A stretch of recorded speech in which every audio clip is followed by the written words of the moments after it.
नमस्कार। आज हम पढ़ेंगे श्रीमद् भगवद गीता गीता प्रेस गोरखपुर की अध्याय नंबर 4 श्लोक नंबर 17। आप लोग ध्यान पूर्वक संबंध।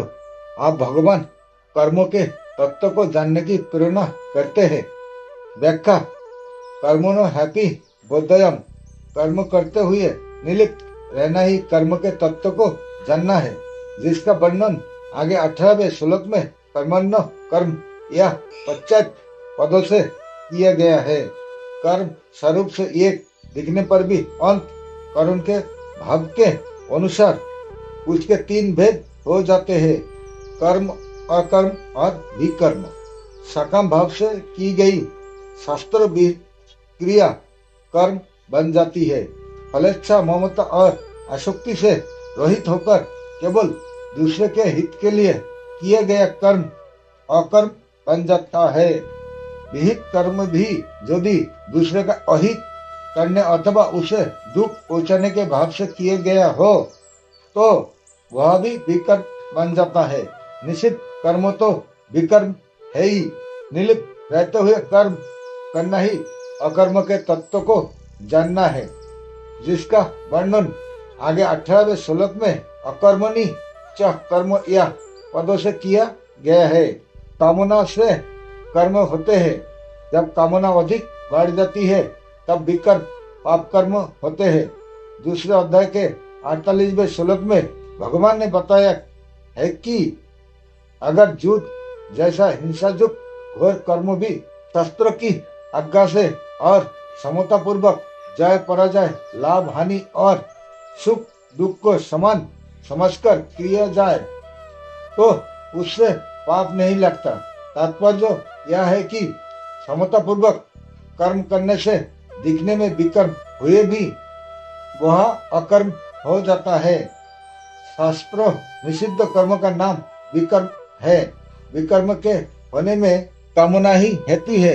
गीता 3 अध्याय का 37वां श्लोक अंत विकर्म का तत्व है कामना और विकर्म के तत्व को जानना है विकर्म का स्वरूप से त्याग करना तथा उसके कारण कामना का त्याग करना।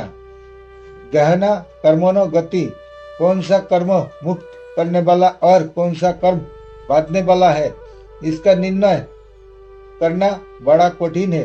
कर्म क्या है, अकर्म क्या है और विकर्म क्या है, इसका यथार्थ तत्व जानने में बड़े बड़े शास्त्रज्ञ विद्वान भी अपने आप को असमर्थ पाते हैं। अर्जुन भी इस तत्व को न जानने के कारण अपने जुद रूप कर्तव्य कर्म को घोर कर्म मान रहे हैं।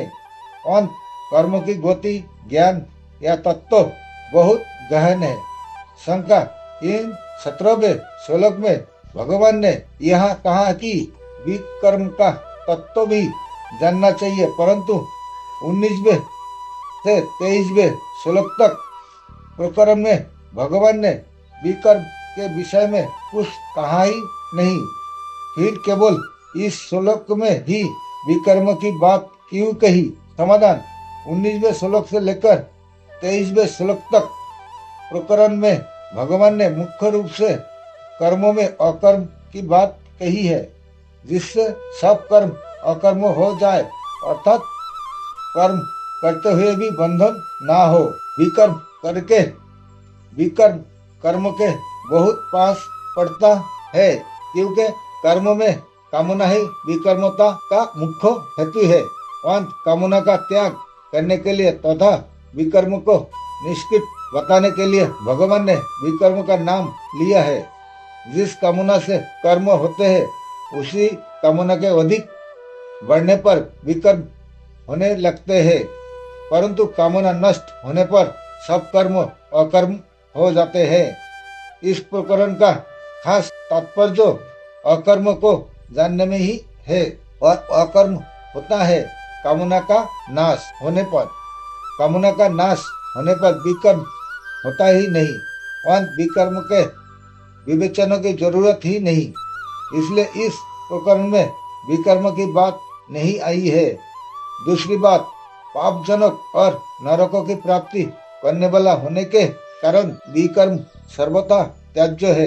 इसलिए भी इसका विस्तार नहीं किया गया है। हाँ, विकर्म के मूल कारण कामना का त्याग करने का भाव इस प्रकार में मुख्य रूप से आया है।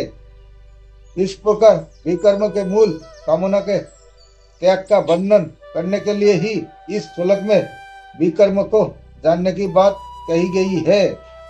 परिशिष्ट भाव हमारे लिए और दूसरे के लिए अभी और परिणाम इस कर्म का क्या फल होता है, यह समझना बड़ा कठिन है। किसी कर्म को करने में मनुष्य अपना हित समझता है, पर हो जाता है अहित। वह लाभ के लिए करता है, पर हो जाता है नुकसान। वह सुख के लिए करता है, पर मिलता है दुख। कारण कि कर्तव्याभिमान और फलेच्छा सुखासक्ति रहने के कारण मनुष्य कर्म की गति को नहीं समझ सकता। नमस्कार, आज के लिए यहाँ तक है।